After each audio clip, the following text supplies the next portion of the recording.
Hi, I hope you're having a great day today and that everything's going your way.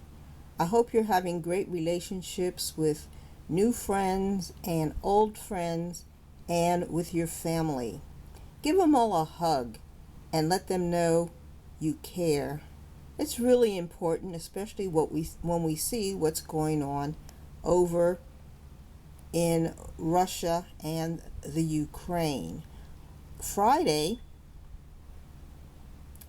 on, let me see, the last day of September 2022, Putin had a meeting with people in his cabinet, I guess you would call it, and they decided to annex into Russia 4 areas that belong to the Ukraine. Russia had an illegal vote. They went around passing out votes to citizens, standing behind them with guns, and telling them they should mark that they want to have Ukraine, their part of the Ukraine, join Russia. They were forced. They were not able to choose freely. And then Putin had also sent in some of his people to act as residents and also put in votes. So naturally, it was all fixed, and when the votes were counted, the vote was that these regions should be added to Russia, not part of the Ukraine. Putin then went out and had all of the Ukrainian citizens in those areas had to register as Russians. They had to get Russian IDs. And then Putin said, well, now that you're Russians, you are eligible to be in the army and you are able to fight the Ukrainians for Russia. So they have Ukrainians fighting Ukrainians for Putin's goal to add more land to Russia. And this has been really amazing to watch because it is so sneaky. We normally think of things like this must be all through war and so forth. And of course, this is a war, but it's a quiet war. Most people aren't watching. People are watching the Queen's funeral. People are looking at various things on the internet. They're in their favorite stories. We're hearing about you know, all kinds of things. And this is just kind of being snuck through. I'm sure if you ask the average American what happened in the Ukraine or what did Russia do to the Ukraine, most people wouldn't even know what happened. And they wouldn't know what kind of situation is going on there. So this is a way of a country invading another country, slowly annexing their land so that the other country becomes much smaller or goes out of existence. And the invading country grows bigger and more powerful. Very, very interesting to watch. And if you've missed what's been going on there in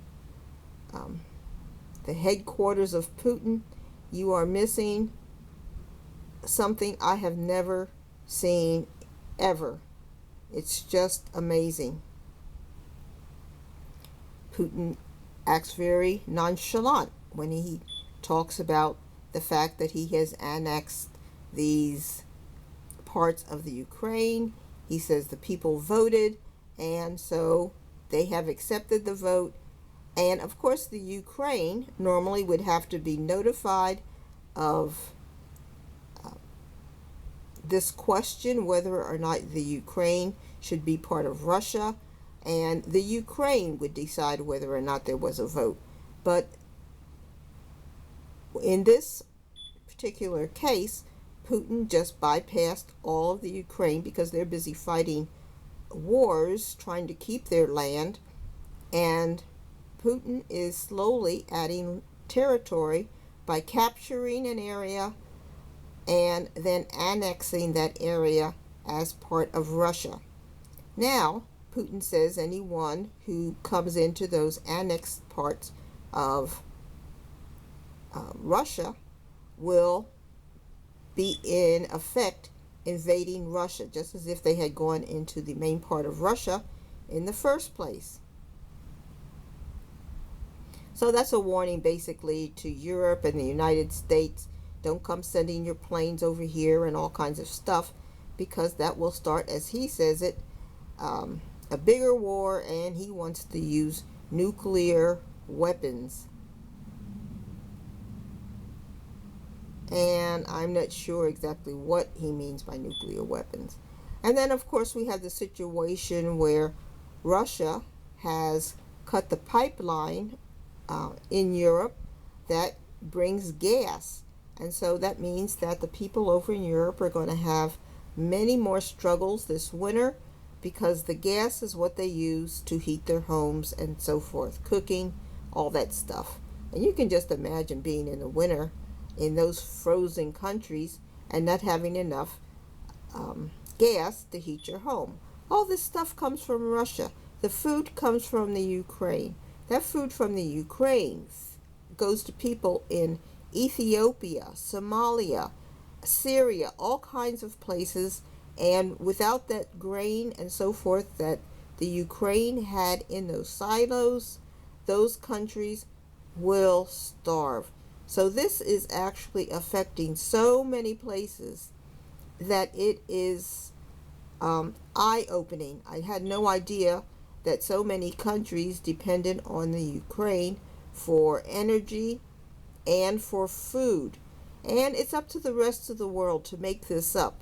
If they don't want to be dependent on this area again as mainly the main provider for all of these people around the world, we need to have more places that can provide food. It's pretty astonishing that we even got along this far with having everything so focused in such small areas.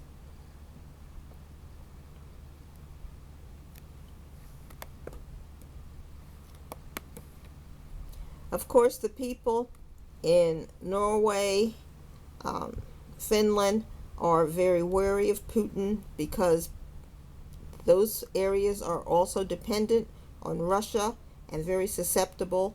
And Putin has also targeted Alaska in the United States, because with the ice melting, there is a lot more oil available in those areas.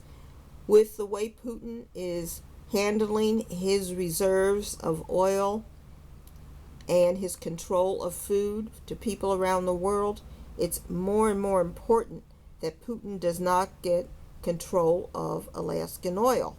We'll all be out of